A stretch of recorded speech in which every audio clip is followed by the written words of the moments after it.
성도에게 있어서 신앙을 지킨다는 것은 무엇보다도 중요한 것입니다. 평생의 삶을 하나님 앞에 살아가다가도 어느 순간 한번 우리가 하나님을 떠나게 되면 그것이 영영 하나님을 저버릴 수도 있기 때문입니다. 성경은 배교를 통한 멸망과 그 심판의 위험을 우리 가운데 너무나도 뚜렷하게 말씀해 주고 있습니다. 이것은 참으로 무서운 것이라 말씀하죠. 요즘 이단들이 얼마나 열심히 믿음의 사람들을 포기하는지 몰라요. 저희 교회도 매달 2번씩 신천지에서 저한테 편지를 보냅니다. 목사님, 우리 교회로 오셔서 하나님의 온전한 은혜를 경험하라고 장문의 편지를 매주 이렇게 보내는 이단들의 열심을 보면 참으로 안타깝죠. 그런데 이와 같은 이단들에 누가 빠져들어요? 예수 믿는 우리가 너무나 쉽게 빠져들어서 하나님을 떠나게 되고 배교하게 되고 결국은 심판의 자리에 머물게 되더라는 것입니다. 자, 그러면 우리가 어떻게 이 배교의 신앙으로부터 우리의 신앙을 지킬 수 있을까요? 우리는 배교를 통한 멸망의 견고에 대해서 어떻게 우리의 삶 가운데 하나님의 말씀을 적용해야 되겠습니까? 살아계신 예수 그리스도의 이같이 큰 구원에서 떨어져 나가지 않으려면 어떻게 해야 우리가 끝까지 이 신앙을 지켜 나갈 수 있겠습니까? 먼저 오늘 성경은요, 신앙의 초보를 벗어버리라고 말씀하고 있습니다. 히브리서 기자는 5장 마지막에서 이 글을 읽는 독자들을 어떻게 평가하고 있습니까? 예수는 오래 믿었지만 아직 유치하고 깊은 진리를 들을 능력이 없는 자들이라 말합니다. 오랜 기간 하나님을 믿었는데도 불구하고 오랜 기간 교회를 나와서 하나님을 예배했음에도 불구하고 그들의 신앙은 초보적인 신앙인 거예요. 계속 그 자리에 머물러서 더 이상 자라나지 않는 그저 처음 믿었던 그 어린아이의 신앙을 가지고 있으니 어찌 배교의 위험으로부터 그들이 안전할 수 있겠습니까? 자, 그렇다면 5장의 마지막과 6장의 처음이 이렇게 연결되어야 어쩌면 자연스러울 수 있습니다.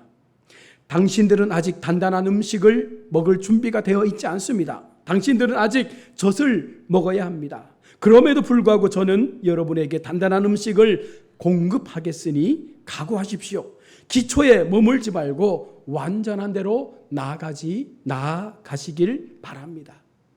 오늘 히브리서 기자는요, 이 글을 읽는 하나님의 사람들에게 더 이상 젖을 먹는 것에 만족하지 말고 이제부터 단단한 음식을 내가 줄 터이니 그 음식을 먹는 대로 나아가라라고 말씀을 합니다. 자, 그런데 오늘 히브리서 기자는요, 그럼에도 불구하고라는 이 접속사 대신 그러므로란 접속사를 사용하고 있습니다. 왜 그럴까요? 바로 독자들의 영적 미성숙은 그리스도의 제사장직을 설명하면 치료할 수 있는 상태에 있기 때문입니다. 저자는 이렇게 말한 셈이죠. 여러분이 너무 오래 미숙한 단계에 머물러 있습니다. 그러므로 이제 제가 여러분이 미숙에서 빠져나올 수 있도록 치료 조치를 하겠습니다. 이제 더 이상 그 자리에 머물러 있지 않도록 이제 하나님의 강력한 말씀을 통해서 여러분들이 더 성숙한 자리로 나올 수 있도록 도움을 주겠다라고 말을 하고 있는 것입니다. 오늘 히브리서 기자는요, 미숙한 이 글을 읽는 사람들에게 말씀을 통한 치료를 위해서 바로 하나님 도의 초보를 버리라라고 말씀합니다. 자, 그러면서 그 도의 초보가 무엇인지를 말씀하고 있는데 오늘 본문에 보면 저자는요 6가지를 열거했습니다. 그것은 앞에서 지적한 바와 같이 아마 우리가 처음 예수 믿었을 때에 요리문답을 통해서 세례문답을 통해서 들었던 가장 기본적인 신앙의 모습들 가운데 6가지를 말씀합니다.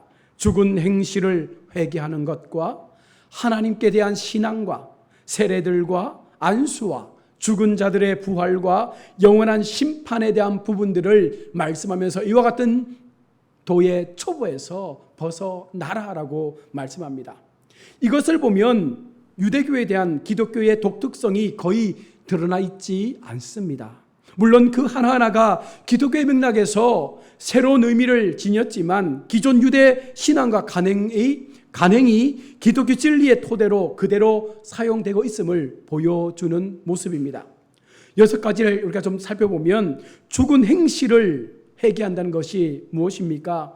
바로 인간의 자기 구원을 위한 헛된 노력을 의미하는 것이 아니라 죽음 혹은 정죄를 유발하는 행실을 말하는 거예요. 예수 믿고 난 이후에 우리가 계속해서 하나님 앞에 범죄하는 그와 같은 행실들에 대해서 이야기를 합니다. 그것은 전혀 생명력을 가지고 있지 않으며 양심을 더럽히는 행실들로서 씻어 버려야 할 것들이죠. 이것은 신앙인에 있어서 가장 기본적인 거예요. 이것은 장성한 신앙이 되어지면 결코 일어날 수 없는 것들이죠. 초신자들에게 일어날 수 있는 반복적인 죄에 대한 부분들에 대하여 언급하면서 이것을 버리라라고 말하는 것입니다.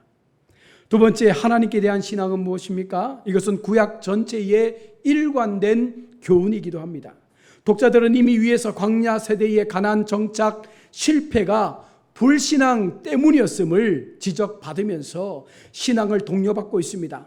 하나님에 대한 신앙은요, 하나님의 메신저들에 대한 신앙과 복음에 대한 신앙과 그리스도에 대한 신앙 모두를 다 포함하고 있습니다. 하나님에 대한 신앙은요, 살아계신 하나님이 그리스도를 통해서 구원을 베푸는 것을 믿는 신앙이죠. 이 또한 우리가 처음 예수를 구원의 주로 영접했을 때 나는 하나님을 믿습니다라고 하는 그 하나님께 대한 신앙의 가장 기본적인 초보라는 거예요. 오랜 시간 예수 믿고 우리가 장성한 하나님의 사람이 되기 위해서는 이와 같은 초보의 자리에서 벗어나야 한다는 것입니다. 계속적으로 나는 아직까지 하나님을 믿습니다. 하나님을 믿습니다. 이 반복적인 모습 속에서 우리의 신앙은 자라날 수 없는 거죠. 예수 믿는 것, 하나님 믿는 것 당연한 거예요. 이것을 우리가 기반해서 더 나은 단계로 나아가야 함에도 불구하고 우리는 여전히 하나님께 대한 신앙에만 머물러 있으려고 하는 이 초보적인 부분들을 버려야 한다라고 말하고 있는 것입니다. 또한 세례들은요, 대체로 이것은 기독교 세례를 가리킨다고 하나 그렇지 않을 가능성이 더 많습니다. 이유는 기독교 세례를 가리키면 왜 여기에 복수의 세례들이라는 단어를 사용했겠습니까? 뿐만 아니라 기독교 세례를 가리키는 단어 밥티스마를 사용해야 되는데 여기서는 밥티스모스를 사용하고 있습니다. 이 단어는 유대인의 의식법상 씻음을 가리키는 것입니다. 히폴리투스에 의하면 기독교 입문 세례는요, 주일에 시행되고 세례받기 전 목요일에 세례 후보자들의 죄를 정죄하기 위해서 목욕을 하게 되었습니다. 세례 이전의 결례는 신약의 근거가 없으나 로마의 유대주의에 넘어온 유대의 유산일 가능성이 많습니다. 히브리서가 로마 유대인 기독교인들에게 보낸 서신이라면 아마 이 세례들이 이상과 같은 결례들을 의미하는 것이죠. 거룩함의 삶을 살아내는 것, 날마다 우리의 삶 가운데 청결함을 유지하는 것, 하나님께서 말씀하시는 구별됨의 삶을 통하여 계속적으로 우리가 하나님 앞에 더 거룩한 신부의 삶을 살아가도록 나아갈 수 있는 것, 여러분 이것은 기본적인 거잖아요. 하나님 앞에 우리의 삶이 믿음의 신부로 산다는 것은요, 우리가 인생 속에서 신랑과 신부가 결혼해서 그 둘이 진정하게 거룩함을 지키며 외도하지 않고 깨끗함을 유지하는 것과 같은 맥락입니다. 하나님은 지금 그와 같은 기본적인 이 신앙들을 끝까지 여기에만 매여 있지 말고 이것은 여러분들이 지켜야 될 기본적인 신앙이니 이것을 뛰어넘는 날마다의 거룩함을 지켜나갈 수 있는 삶으로 우리의 신앙을 세워가라는 것입니다. 또한 안수, 이것은요 구약에서 넘어온 것입니다. 구약에서는 공적 직무를 위임할 때나 제사를 지낼 때 여호와의 이름을 회방하고 저주한 자들을 돌로 치기 전에 안수를 했습니다. 예수님께서는 어린아이들에게 복을 주실 때, 축복하실 때, 환자들을 고쳐주실 때 안수하셨습니다. 사도들은 환자를 치료할 때에, 그 직무를 위임할 때에, 성령의 강림이 임할 때에 안수를 했습니다. 우리 모두가 세례를 받고 안수를 받았습니다. 직분을 받고 안수를 받았습니다. 이제 우리는 그 안수의 자리에서 더 나은 믿음의 그 직분을 감당할 수 있는 하나님의 사람다운 모습으로 우리의 신앙을 변화시켜 가야 한다는 거예요. 계속해서 그저 그 초보에 머물러 앉아 있는 그와 같은 신앙이 아니라 우리의 삶의 모습들이 더 하나님을 높일 수 있는, 더 하나님의 나라의 영광을 드러낼 수 있는 그 직분에 걸맞는 모습으로 우리의 신앙의 모습들을 만들어 가야 하는 것입니다. 또한 죽은 자의 부활은요, 아브라함의 신앙임을 말씀합니다. 구약의 명백한 교훈 가운데 하나입니다. 바리새인들도 이 부활을 믿었습니다. 예수님께서는 사두개인들의 부인 사상을 뒤집어 엎으시며 부활을 강조했습니다. 여러분, 우리에게 부활은 너무나 중요한 사실이고 우리는 결코 의심하지 않는 사실입니다. 이 부활의 신앙을 우리가 믿고 하나님 앞에 나아갈 때에 더 이상 부활에 대한 의심 없이 다시 오실 재림의 주님의 그 사랑을 기억하며 우리는 영원한 부활의 생명차 되어져서 하나님 다시 오실 때에 우리 모두가 천국에 갈 수 있다는 이 소망 가지고 이제는 더 나은 하나님 나라의 삶을 위한 사명의 모습을 가지고 살아가야 함에도 불구하고 우리는 여전히 부활 신앙에 매여 있다면 이것은 초보의 신앙임을 말씀하고 있는 것입니다. 또한 영원한 심판에 대한 말씀이죠. 유대인의 부활 신앙은 다가올 심판과 밀접한 관련이 있습니다. 이스라엘의 하나님은 온 땅의 심판자요, 특히 이스라엘의 심판자라는 것이 구약의 주요 교훈 중에 하나였습니다. 역사 속에 거듭되는 하나님의 심판들이 다니엘서 9장 7절 이하의 종말의 심판에서 매듭지어질 것임을 분명히 말씀했습니다. 여기서 심판이 영원하다라는 것은 심판의 과정이 영원하다, 심판일이 영원하다는 것을 말씀하는 것이 아니라 심판의 결과가 영원하다는 것을 말씀하는 거예요. 여러분, 우리 모두는 마지막 주님의 재림 앞에 심판대 앞에 서게 되겠죠. 그러나 예수 믿는 우리, 참 믿는 우리들은요, 그 심판 앞에서 하나님 앞에 심판받을 이유가 없습니다. 예수님이 보증자가 되어주셨고 우리를 대신하여 예수님께서 우리의 보증이 되어주셨기에 아무리 하나님의 심판의 그 노가 강한다 한들 우리에게는 그 심판이 임하지 않습니다. 우리는 오히려 그 심판에서 벗어나 하나님의 거룩한 영광에서의 삶을 살아가는 거예요. 이것은 불변하다는 것입니다. 모든 믿지 않는 자들은 그 심판 앞에서 영원한 불의 심판 가운데 죽임을 당하겠지만 우리는 영원한 하나님의 그 심판 가운데서 생명의 부활로 살아나게 됨을 믿는 이 신앙의 기본적인 이 초보를 우리는 믿고 있다는 거예요. 여기에 더 이상 매이지 말고 이 심판에 대하여 우리가 의심치 말고 이제는 이 심판을 뛰어넘는 하나님이 내게 주신 다가올 심판에 대한 이 마지막 때에 우리가 어떻게 살아야 할지에 대한 이 부분을 가지고 영적인 삶을 살아가야 할 것을 말씀하고 있는 것입니다. 다음으로 성도는요, 성숙하게 발전해야 합니다. 오늘 히브리서 저자는요, 이상과 같은 도의 초보를 그만두고 이제는 완전한 대로 나아가라라고 말씀하고 있습니다. 독자들은 이미 기독교에 입문한 사람들, 이미 예수를 믿고 있는 하나님의 자녀들로 부름받은 삶을 살고 있는 자들임에 틀림이 없습니다. 그러나 그들은 어떤 모습이에요? 성숙하지 못한 모습입니다. 우리가 한글을 익히기 위해서 가나다를 배우지만, 기역, 니은, 디귿을 배우지만 여러분, 한글을 잘 익히기 위해서 계속해서 기역, 니은, 디귿만 배운다면 어떻게 되겠어요? 더 이상 그것 외에는 발전할 수가 없는 거예요. 문장도 배워야 되고 어휘도 배워야 되고 그 문장의 상호관계도 배워야 더 나은 언어의 삶을 살 수 있는 것처럼 우리가 이 신앙의 초보에만 머물러 있으면 계속적으로 우리는 어린아이의 신앙에 머물 수밖에 없는 거예요. 성도들이 성숙하기 위해서는요, 우선 기초적인 것을 뒤로 하고 성숙을 향해 나아가야 합니다. 내게 주신 하나님의 기본적인 신앙의 베이스를 우리가 내게 갖추었다라고 믿고 이제는 그것을 뛰어넘는 다음 단계의 신앙으로 나아가야 하는 것입니다. 히브리서 독자들은 위에서 언급한 6가지 초보교리 이상으로 넘어가지 못한 자들이었다는 거예요. 늘 여기에만 매어서 있다 보니 더 이상의 하나님 주시는 놀라운 은혜를 경험하지 못하니까 계속 그들 속에 어떤 마음이 생겨요? 불안한 마음이 생기는 거예요. 이 부활이 내게도 임할까? 이 심판이 얼마나 두려울까? 이 생명의 역사가 나에게 과연 임할까? 저자는 독자들이 이런 미숙의 단계에 있기 때문에 유대교로 다시 돌아갈 위험이 크다는 것을 간파하고 독자들에게 이 글을 읽는 오늘 우리에게 말씀하는 거예요. 완전한 대로 나아가라. 너희가 이단에 빠지지 않기 위해서, 배교하지 않기 위해서, 하나님의 그 심판의 두려움에 머물지 않기 위해서 어떻게 하라는 거예요?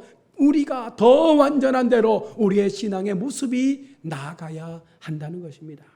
여기서 말하는 완전한 데는 5장 14절에서 말씀하고 있는 장성한 자들과 같은 성숙의 개념을 가지고 있는 단어입니다.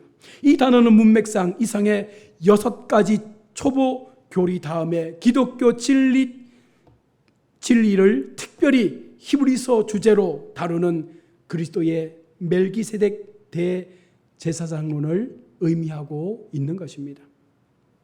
끝으로 성도는요, 은혜를 받아야 성숙하고 발전할 수 있습니다.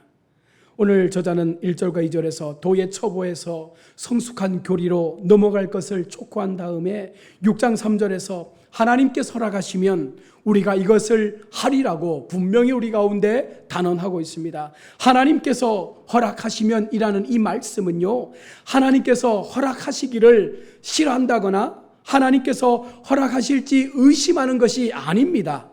이것은 하나님께 전적으로 내가 의존하고 하나님을 신뢰하겠다라는 그 마음을 담고 있는 거예요. 그러면 하나님이 우리를 받으시는 거예요. 우리가 하나님 앞에 전적인 신뢰를 통하여 하나님의 마음을 우리의 마음에 담을 때 여러분 그 속에 하나님의 허락하시는 그 놀라운 역사가 무엇인지를 우리가 깨닫게 되는 것이죠. 우리가 성숙으로 나가도록 하나님께서 허락하신다는 것은 이 모든 것이 다 은혜 아닙니까? 허락하지 않는 것은 바로 의로운 심판입니다.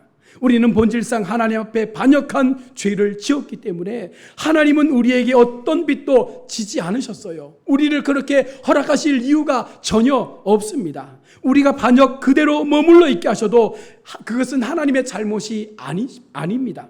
그러나 우리가 구원을 받는다면 그것은 전적으로 하나님의 은혜죠. 이런 우리가 그런 하나님의 사랑 가운데 거하는 것 자체가 전적으로 하나님의 은혜죠. 우리가 견인되어져서 성숙해진다면 이것도 전적으로 하나님의 은혜죠. 우리가 마지막 안식처는 하나님의 주권 속에 있음을 믿고 그 주권 안에 머물며 살아가는 그 모든 삶의 시간들이 다 하나님의 은혜라는 사실을 우리가 기억하며 살아가야 하는 것입니다. 오늘 히브리서 기자는요, 우리가 계속해서 경성하도록 촉구하지만 결국 견인과 성숙을 하나님의 뜻에 맡기고 있습니다. 우리의 삶을, 우리의 인생을 하나님께 맡기며 하나님께서 인도하여 주시는 그 믿음의 초보를 이제는 벗어나서 장성한 분량으로 나아갈 수 있을 때 바로 그를 통한 하나님의 더 큰 하나님의 역사들이 우리 삶 가운데 일어나게 되는 거예요. 왜 하나님은 나에게 아무것도 하지 않지? 왜 하나님은 나에게 아무것도 주시지 않지? 무엇 때문일까요? 우리가 신앙의 초보에만 머물러 있기 때문에 줄 수가 없는 거예요. 맡길 수가 없는 거예요. 우리가 이것을 하리라, 이것은요, 그들이 기독교의 초보에서 오랫동안 맴돌았지만 지식과 경건에 있어서 고차원적인 상태로 성장하게 될 것이라는 것을 의미하는 것입니다. 우리가 바로 하나님 앞에 더 높은 자리로, 다시 말하면 그리스도의 장성한 분량까지 우리가 자라나서 그리스도께서 행하셨던 그 놀라운 기적의 역사들을 오늘 우리도 함께 이 땅에서 만들어갈 수 있는 그와 같은 성도의 삶을 살아가게 된다는 것입니다. 히브리서 기자는요, 독자들이 배교의 위험에 빠진 것은 바로 초보에 매여서 더 이상 발전하지 않았기 때문임을 말하고 있습니다. 발전하지 않으면 퇴보할 수밖에 없고, 발전하지 않으면 우리는 언제라도 쉽게 넘어갈 수밖에 없어요. 너무나 어린아이의 신앙이니까. 어린아이는 조금만 우리가 속삭여도 뭔가 좋은 것들을 제시하면 금방 넘어오는 것처럼 우리의 신앙이 그렇다는 것입니다. 그래서 우리가 이 영적인 악한 시대 속에 살아남을 수 있는 방법은, 마지막까지 이 배교의 신앙에서 우리의 신앙을 지킬 수 있는 방법은 무엇입니까? 성장할 수밖에 없는 거예요. 성장해서 말씀 속에서 우리가 더 단단하게 자라나서 어떠한 외압의 말씀이 들어와도 어떠한 이단의 공격이 들어와도 그것을 단호하게 막을 수 있는 그 능력들이 우리 속에 있으면 우리는 결코 하나님을 떠나는 일들은 일어나지 않는다는 것입니다. 우리는 조금 아는 것으로 만족하지 말고 계속 배우고 확신하는 일에 거해야 됨을 디모데후서 3장 14절은 말합니다. 매일마다 배우며 그 확신에 거하는 일에 우리의 삶을 날마다 훈련시켜야 한다는 것입니다. 여러분, 이것이 배교의 위험에서 지킬 수 있는, 나를 지킬 수 있는, 교회를 지킬 수 있는 방법임을 말씀하고 있습니다. 사랑하는 우리 성도 여러분, 세상은 더 악해져서 더 많은 이단들이 더 교묘하게 우리 성도들의 마음을 훔쳐가려고 하고 있지 않습니까? 심지어 목회자들마저도 넘어가는 경우들이 얼마나 많은지 몰라요.